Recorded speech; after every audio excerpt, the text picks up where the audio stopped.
एक बात हमेशा याद रखना, हर रास्ता वक्त मांगता है, हर सपना संघर्ष मांगता है। जब हम किसी काम को शुरू करते हैं तो हमें लगता है कि बस इसमें तुरंत हमें सफलता मिल जानी चाहिए, लेकिन ऐसा नहीं होता। सफल होने में टाइम लगता है, वक्त लगता है, मेहनत लगती है, धैर्य रखना पड़ता है, तब कहीं जाकर के हमें सक्सेस मिलती है।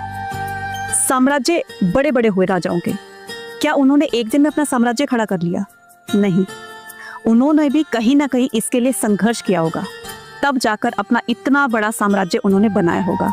इसलिए धैर्य रखिए, अपनी मेहनत पर भरोसा रखिए। डेफिनेटली आपका भी अपना एक साम्राज्य होगा और आप भी एक सफल इंसान बनेंगे।